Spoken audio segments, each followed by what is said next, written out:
الحمد لله وكفى وسلام على عباده الذين اصطفى أما بعد. قال الله تبارك وتعالى في كتابه المجيد والفرقان الحميد: أعوذ بالله من الشيطان الرجيم. بسم الله الرحمن الرحيم. ومن آياته أن خلق لكم من أنفسكم أزواجا لتسكنوا إليها وجعل بينكم مودة ورحمة. وقال الله تعالى في موضع آخر: إنا نحن نزلنا الذكر وإنا له لحافظون. وقال النبي صلى الله عليه وسلم: إذا تجوز العبد فقد استكمل الإيمان فقد استكمل الدين فليتق الله في النصف الباقي فی حدیث صحیح. میرے محترم بزرگوں، دینی، ایمانی اور اخلاقی بھائیوں، اللہ رب العالمین کا بے حد احسان و کرم ہوا کہ اللہ رب العالمین نے ہمیں اور آپ کو حسب معمول اللہ کے مقدس گھر میں جمع فرمایا. اللہ رب العالمین سے دعا ہے کہ اللہ رب العالمین ہمارے جمع ہونے کو قبول فرمائیں اور کل حشر کے میدان میں ہمارے لیے حجت اور دلیل بنائیں اور نجات کا ذریعہ بنائیں. میرے محترم بزرگوں اور دوستوں، اللہ رب العالمین نے اس کائنات کو بنائی اور بنانے کے بعد اس کائنات کو چلانے کے لیے اس کے اسباب پیدا فرمائے. اسی طریقے سے اللہ رب العالمین نے قرآن مجید کو ہمارے اور آپ کی رہنمائی کے لیے نازل فرمایا. قرآن زندہ جاوید انسانی زندگی کے لیے دستور العمل ہے. قرآن مجید سماجیات، اخلاقیات، معاشرات اور ہمارے دیگر اہم شعبوں میں ہماری رہنمائی کرتی ہے. اور اللہ رب العالمین نے اس قرآن کریم کا ذمہ اپنے اوپر لیا. اللہ رب العالمین نے فرمایا: انا نحن نزلنا الذکر وانا له لحافظون. یہی وجہ ہے اس آیت کو نازل فرمانے کی، اس کی شان نزول یہ ہے کہ اس سے قبل جو 3 آسمانی مشہور کتابیں نازل ہوئی اس کے اندر رد و بدل کیا گیا، اور قرآن مجید کے اندر رد و بدل نہ ہو، اس کے لیے اللہ رب العالمین نے یہ ارشاد فرمایا کہ ہم اس کے نازل کرنے والے ہیں اور ہم ہی اس کی حفاظت کریں گے. چنانچہ اللہ رب العالمین نے مختلف طریقے سے اس قرآن کو اپنے حبیب نبی پاک علیہ السلام کے اوپر نازل فرمایا اور قیامت تک کے لیے انسانی زندگی کے لیے اس کو دستور العمل بنایا. اب ہماری یہ بدبختی ہے کہ ہم قرآن کو پڑھتے نہیں، قرآن کو جاننے کی کوشش نہیں کرتے، اور کچھ آدھے ادھورے جاننے والے ہیں جو بہت خطرناک ہیں. آج کل ایسے بیانات دیے جا رہے ہیں، میں اس ذلیل انسان کا نام لینا نہیں چاہتا. کسی ذلیل نے میڈیا میں آ کر یہ بیان دیا کہ قرآن مجید کی 26 آیتوں کی کیا کیا جائے، اس کے اوپر پابندی لگا جائے ہندوستان کے اوپر. ہندوستان کے اندر کہ ان 26 آیتوں کی تلاوت نہ ہو، تو اس سے گھبرانے اور ڈرنے کی بات نہیں ہے۔ کیوں؟ اللہ رب العالمین کہہ رہا ہے کہ ہم اس کی حفاظت کریں گے۔ اس کا معجزہ یہ ہے کہ اللہ رب العالمین نے انسانی زندگی میں اس قرآن کو اس طریقے سے اتارا کہ اتنی موٹی کتاب، 600 صفحات پر مشتمل یہ کتاب ایک انسان کی سینے کے اندر جو ہے اس کو اتار دیتے اللہ رب العالمین بآسانی۔ یہ اس کا معجزہ ہے۔ آپ 10 پنے کی ڈائری اپنے سے لکھ لیجیے، اس کو سینے میں اتاریں، بھول جائیں گے۔ چنانچہ اللہ رب العالمین نے اس کے اندر بے تحاشا اور بے انتہا حیرت انگیز انقلاب رکھا ہے سماج کے لیے، انسانی زندگی کے لیے۔ تو اس قرآن کے اندر ہم اپنے سماج سے برائیوں کو کس طریقے سے دور کریں، اپنے سماج کے اندر معاشیات کو کیسے لائیں، ہماری زندگی کے جو فقر و فاقہ ہے اس کو کیسے دور کرے، یا پھر فقر و فاقہ میں رہ کر اللہ کا شکر کیسے ادا کرے، ان تمام چیزوں کا بیان قرآن مجید کے اندر ہے۔ تو جس ذلیل انسان نے قرآن کے خلاف آواز اٹھائی، سپریم کورٹ کے اندر PIL داخل کیا، اس ذلیل نے اس قرآن مجید کی ایک مقدس آیت کو کوٹ کیا، سورہ ممتحنہ کی 8 نمبر آیت کو کوٹ کیا۔ اس میں بتایا گیا کہ قرآن کہتا ہے کافروں سے جنگ کرو، قرآن کہتا ہے کہ جو تمہیں پریشان کرے اسے قتل کر دو۔ حالانکہ اس لیے میں نے کہا جو نیم حکیم خطرہ جان اور نیم ملا خطرہ ایمان ہوتا ہے، اس آیت کے اندر ایسی کوئی بات نہیں ہے۔ انما ينهاكم الله عن الذين قتلوكم في الدين ولم يخرجوكم من دياركم، کیا ایسے لوگ جو تمہیں اپنے گھروں سے بے گھر کرنا چاہتے ہیں، تمہیں ذلیل و رسوا کرنا چاہتے ہیں، تمہارے ساتھ قتل و غارت کرنا چاہتے ہیں، تمہاری بیٹیوں کے اوپر بری نگاہ ڈالتے ہیں، اس کے ساتھ قتل و قتال کرو۔ کیوں؟ کیونکہ یہ تمام چیزیں ہمارے زندگی کے اہم شعبے ہیں۔ اگر ہم چھوڑ دیں تو ہمارا معاشرہ جانوروں والا معاشرہ بن جائے گا۔ وَلَوْلَا دَفْعُ اللَّهِ النَّاسَ بَعْضَهُمْ بِبَعْضٍ لَفَسَدَتِ الْأَرْضُ وَلَكِنَّ اللَّهَ ذُو فَضْلٍ عَلَى الْعَالَمِينَ۔ اللہ رب العالمین نے کہا کہ ہم نے انسان کو انسان کے لیے پیدا کیا اور انسان کو دوسرے انسان کا دفاع کرنے کے لیے پیدا کیا۔ اگر ہمارے سامنے کوئی برا عمل کر رہا ہے، کسی کو فلٹ کر رہا ہے یا کسی کے ساتھ بے حیائی کی بات کر رہا ہے، تو اللہ رب العالمین نے ہمیں یہ حق دیا ہے کہ اس برائی کو ہم دور کریں تاکہ ہماری ماں بہنیں جو ہے عزت سے جی سکیں۔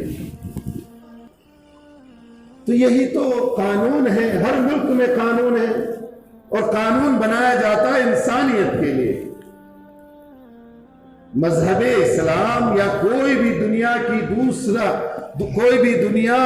کا دوسرا مذہب جو ہے یہ نہیں کہتا کہ کسی کے ساتھ جو ہے بدتمیزی کی جائے، بد اخلاقی کی جائے، کسی کو کسی کے گھر سے نکال دیا جائے، کون کیا اچھا کھا رہا ہے یا برا کھا رہا ہے اس کے اندر مداخلت کیا جائے۔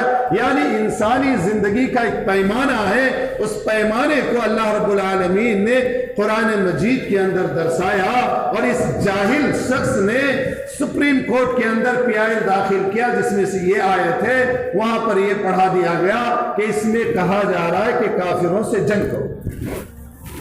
ہاں، لفظ کافر بہت سارے لوگ یہ سمجھ بیٹھتے ہیں جو اللہ سے محبت نہیں کرتے، جو اللہ کو نہیں مانتے، اس کو کافر کہا جاتا ہے۔ کافر کا لفظی ترجمہ نافرمان کے ہیں۔ اگر آپ اپنے والد کی نافرمانی کرتے ہیں تو آپ بھی کافر ہیں۔ تو دنیا کو اچھائی کی طرف بلا رہا ہے قرآن۔ لفظ کافر کسی ایک خاص طبقے کے لیے خاص نہیں ہے، اس کے اصطلاح معنی ہے، لیکن اصطلاح معنی اس وقت آتا ہے جب اس کا بیک گراؤنڈ کھنگالا جاتا ہے، پس منظر کو سامنے لایا جاتا ہے۔ چنانچہ ڈائریکٹ کوئی یہ نہیں کہہ سکتا کہ ہم فلاں مذہب کے قرآن میں ہم کو مارنے کے لیے، ہمارے مذہب کو مارنے کے لیے کہا گیا، کوئی یہ کھلے لفظ میں نہیں کہہ سکتا۔ قرآن تو یہ بھی کہتا ہے وَلَا تَسُبُّوا الَّذِينَ يَدْعُونَ مِن دُونِ اللَّهِ فَيَسُبُّوا اللَّهَ عَدْوًا بِغَيْرِ عِلْمٍ۔ قرآن مجید کہتا ہے کہ جو لوگ اللہ کو نہیں مانتے، جو اللہ کی عبادت نہیں کرتے، وہ اپنے اعتبار سے کسی دوسرے مذہب میں ہے، کوئی آگ کی پرستش کرتا ہے تو کوئی مورتیوں کی پوجا کرتا ہے، کوئی بتوں کو مانتا ہے، ان کے ساتھ مت الجھو۔ قرآن یہ کہتا ہے ان کے ساتھ بھائی چارگی کا، ان کے ساتھ معاشرت کا، اخلاق کا اچھا معاملہ کرو، تاکہ ایک معاشرے کے اندر ایک اچھی زندگی تم گزار سکو۔ لیکن جو قرآن کے نہیں جاننے والے، جو عربی نہیں جانتے، اب جو پڑھے لکھے طبقہ ہے ان کو معلوم ہے کوئی بھی مسئلہ کوئی لکھتا ہے، وہ اپنے اعتبار سے جتنا اچھا سمجھتا ہے، ریسرچ بھی کرتا ہے، اس کے بعد لکھتا ہے۔ لیکن ایک عربی کا جاننے والا شخص، قرآن چونکہ عربی ہے تو اس کی اسپرٹ کو سمجھنے کے لیے ہمیں عربی گرامر کا جاننا ضروری ہے، ہمیں عربی الفاظ کا جاننا ضروری ہے۔ اس کے بعد جب ہم اس کا ترجمہ کریں گے تب کسی حد تک ہم اس کے منزل مقصود تک پہنچ سکتے ہیں۔ کسی نے کوئی کتاب لکھ دی، بہت سارے لوگ قرآن کے خلاف لکھتے ہیں، اب اس کتاب کو ہم پڑھ کے سپریم کورٹ میں چلے جائیں، جاؤ اچھی بات ہے، جاؤ، قرآن کا ذمہ اللہ نے لے لیا ہے، تمہارے جانے سے یا تمہارے جیسے ذلیل 26,000 ذلیل انسان بھی پیدا ہو جائے، قرآن کا ایک زبر اور زیر بدل نہیں سکتے۔ چنانچہ کہنے کا مقصد یہ ہے، قرآن مجید اللہ کی نازل کردہ کتاب ہے، اللہ کی طرف سے نازل کیا گیا ہے، اس میں فیر و بدل ممکن نہیں ہے۔ چنانچہ اللہ رب العالمین نے اس قرآن کے اوپر جو ہے بہت مرتبہ جو ہے اس کے اوپر پابندیاں لگانے کی کوشش کی۔ آپ کو معلوم ہوگا سوویت یونین بول کے ایک سنگٹھن تھا، ایک یونین تھی دنیا کے اندر۔ 1991 26 دسمبر کو ان تمام اس یونین کے اندر جتنے ممالک تھے وہ تمام ممالک کو ان کے لوگوں نے، روس نے آزاد کر دیا۔ کیوں کر دیا؟ کہ اس زمانے میں گنڈا گری اور ظلم و زیادتی، ظلم و غارت اس یونین سوویت کے اندر عام ہو چکی تھی۔ بہت سارے ممالک تھے، یہاں تک کہ مسلم ممالک بھی اس کے ساتھ تھے۔ مسلم ممالکوں میں آذربائیجان کا بھی نام آتا ہے۔ سوویت یونین کے ساتھ یہ لوگ تھے، تو روس جو ہے ان تمام ممالک کے اوپر جو ہے آرڈر کرتا تھا، وہ ہائی کمانڈ روس تھا۔ چنانچہ روس کے راجدھانی ماسکو میں قرآن کے اوپر پابندی لگا دی گئی 1974 کے اندر۔ تو روس کے اندر یہ پابندی لگا دی گئی کہ قرآن کی ایک آیت بھی آپ اپنے گھروں میں نہیں رکھ سکتے۔ کیوں؟ قرآن سے کیا پریشانی تھی؟ قرآن سے پریشانی یہ تھی، قرآن میں ظلم کے خلاف آیتیں ہیں، قرآن میں غارت گری کے خلاف آیتیں ہیں، تو ہر حکومت کو جو ظلم کرنے والے ہیں ان کو ڈر لگتا ہے ان آیتوں سے۔ کہ کب انقلاب آ جائے، کب ریولیوشن آ جائے۔ چنانچہ روس کے اندر یہ پابندی کافی دنوں تک رہی، تو وہاں پر کسی مسلمان کا جانا ہوا جو نمازی تھا، وہ آدمی گیا تو دیکھا کہ مسجدیں بند ہیں، اذان کہیں نہیں ہو رہی ہے، جمعے کا دن ہے۔ تو یہ شخص جو ہے وہاں کے لوگوں سے پوچھنے لگا، بھائی مسجد کدھر ہے؟ بولے مسجد تو یہاں کافی مسجدیں ہیں، لیکن یہ تمام گوڈاؤن میں تبدیل ہو چکے۔ یہاں مسجدوں کے اندر جو ہے سامان رکھے جاتے، گلے رکھے جاتے، کہیں جو ہے جانور باندھے جاتے ہیں۔ تو ان کو کسی کے ذریعے سے معلوم ہوا کہ یہ سامنے فلاں مسجد ہے اور اس کی کنجی جو ہے فلاں شخص کے پاس ہے۔ وہ وہاں تک پہنچے، کہا بھئی کنجی دے دو، مجھے نماز پڑھنی ہے۔ کہا نہیں، یہاں پابندی ہے۔ کہا میں اپنے ملک میں بھی آزاد تھا، مسلمان تھا، اس ملک میں بھی میں مسلمان ہوں، لہذا میرے اوپر نماز فرض ہے، مجھے نماز پڑھنی ہے، مجھے کنجی دے دو۔ تو بڑے شرائط کے ساتھ ان کو کنجی دے دی گئی، کنجی دے رہا ہوں لیکن میرا نام نہیں آنا چاہیے، اگر آپ کسی مصیبت میں گرفتار ہوتے ہیں تو آپ مجھے ذمہ دار نہیں ٹھہرائیں گے۔ تو کہا ٹھیک ہے۔ تو انہوں نے مسجد کی کنجی لی، اندر گئے اور اذان پڑھا۔ تو آس پاس کے لوگ جتنے بھی لوگ تھے وہ تمام لوگ ان کو اس نگاہ سے دیکھنے کوئی انوکھا کام کر بیٹھے۔ تو نماز پڑھ کے چونکہ کوئی آیا نہیں، اب جمعے کی نماز اکیلے تو ہوگی نہیں، ظہر کی نماز پڑھی انہوں نے، اور پڑھ کے جب باہر آنے لگے تو کسی نے کہا چائے پہ آئیے ہمارے گھر پہ، ایک معصوم بچے نے دعوت دی۔ تو جب گھر پہ گئے تو پتہ چلا کہ بہت سارے بچے ہیں۔ بچوں سے پوچھا بھائی آپ کو قرآن پڑھنا آتا ہے؟ ہاں آتا ہے۔ جبکہ ایک آیت کے اوپر پابندی ہے۔ قرآن میں 6666 آیتیں ہیں، ان میں سے ایک آیت بھی اگر کسی کے گھر میں مل جائے تو اسے جو ہے سزا ہو جائے گی۔ چنانچہ اس بچے کو انہوں نے اپنا قرآن نکال کر دیا، پڑھنے کے لیے کہا، وہ بچہ پڑھ نہیں پا رہا۔ تو بچے نے پوچھا کیا ہے؟ تو قرآن کی ایک آیت پڑھی، یا ایھا الذین آمنوا استعینوا۔ جب اتنا پڑھا آگے وہ بچہ پھڑ پھڑ پڑھنے لگا۔ اب وہ بچہ جو ہے حافظ قرآن ہے، قرآن مجید کی، قرآن کے اوپر پابندی ہے ماسکو کے اندر 1974 میں۔ اب وہ حافظ کیسے بن گیا بھائی؟ تو اللہ رب العالمین نے انسانوں کے لیے، خاص طور سے اللہ کے ماننے والے برگزیدہ بندوں کے لیے اس قرآن کو آسان فرمایا کہ آپ جب اس کو رٹتے ہیں تو یہ قرآن آپ کے سینے میں اترتا چلا جاتا ہے۔ تو اس بچے کے والد نے کہا یہ جتنے بچے ہیں یہ تمام حفاظ ہیں، یہ تمام حافظ قرآن ہیں۔ تو بولے یہاں تو قرآن کی پابندی ہے۔ بولے قرآن کی پابندی ہے، قرآن کو جلا دیا گیا، لیکن ہمارے بیچ بہت سارے حفاظ کرام ہیں۔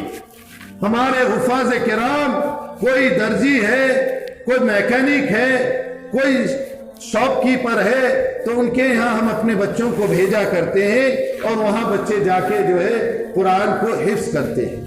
چنانچہ میرے محترم بزرگ اور دوستو، آج دنیا کے اندر اتنے حفاظ کرام ہیں، ایک ایک لفظ اگر پڑھ دیں گے تو قرآن مکمل ہو جائے گا، حافظ بچ جائیں گے۔ میرے محترم بزرگ اور دوستو، قرآن کے اوپر چھیٹا کشی کرنے والے وہ کبھی بھی قوم کے وفادار نہیں ہو سکتے۔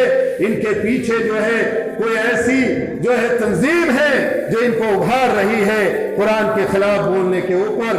اس سے ڈرنے اور گھبرانے کی ضرورت نہیں ہے۔ اس طریقے کے امتحانات مسلمان بار بار دے چکے ہیں۔ آج وہی روسیہ ہے، آج وہی ماسکو ہے، وہاں پر قرآن کے اوپر کوئی پابندی نہیں، اور وہ ماسکو، وہ روسیہ جس نے قرآن کے اوپر پابندی لگائی تھی آج تباہ و برباد ہو گیا۔ آج بھی ہے روسیہ، لیکن ان کا رقبہ جو ہے کم ہو گیا، ان کا ایریا جو ہے حکومت سلطنت، وہ سلطنت کم ہو چکا ہے۔ چنانچہ قرآن مجید کا ایک معجزہ ہے، اس کے اوپر اگر کوئی بیان دیتا ہے ڈرنے اور گھبرانے کی قطعی ضرورت نہیں۔ اللہ رب العالمین نے ہمیں آپ کو آقا علیہ الصلوۃ والسلام کا امتی بنا کر بھیجا ہے۔ ہمارے اور آپ کے اوپر ذمہ داری عائد ہوتی ہے کہ ہم اپنے بچوں کو قرآن کی تعلیم دیں اور خود بھی قرآن کو پڑھے. اپنے گھروں میں جو ہے قرآن کو رکھنا کمال نہیں ہے بلکہ پڑھنا کمال ہے. زیادہ نہیں ہو سکتا، کم از کم 1 رکوع پڑھیے. 1 رکوع نہیں پڑھ سکتے 3 آیتیں پڑھیے. یہ ثبوت تو دیجئے کہ آپ آقا علیہ الصلوۃ والسلام کے غلام. ہم نے اپنی زندگی سے قرآن کو جو ہے فراموش کر دیا. میں نے بار بار کہا ہے کہ قرآن مجید دنیا کے اندر جتنے شعبۂ ذات ہیں ان تمام شعبۂ ذات کی رہنمائی قرآن مجید کرتی ہے.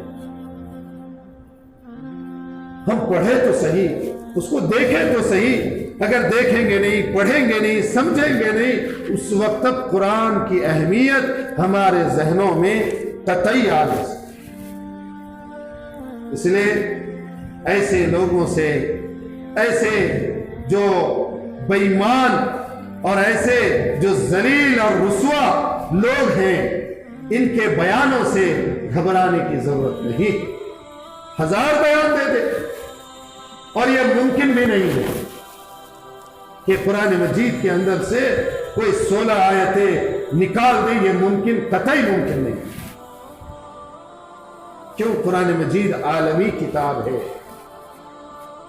ہر ملک کے اندر اپنے اپنے کورٹس ہیں، ہر ملک کے اندر سپریم کورٹس ہیں، لیکن قرآن مجید ہر ملک کے اندر ہے. ہمارا ملک منفرد نہیں ہے. اسی لیے اس عالمی کتاب کے اندر آپ اگر تبدیلی لاتے ہیں تو آپ کو عالمی جنگ لڑنے کی ضرورت ہے. چنانچہ یہ ممکن نہیں ہے کوئی ایرا گیرا نتھو کھیرا آیا، بیان دے دیا اور اس کے اوپر مسلمان بے چین ہو گئے.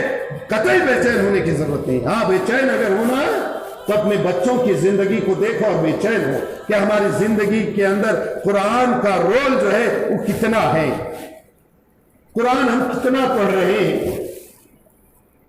چنانچہ ایک دوسرا موضوع بھی ہے. ابھی 17 تاریخ کو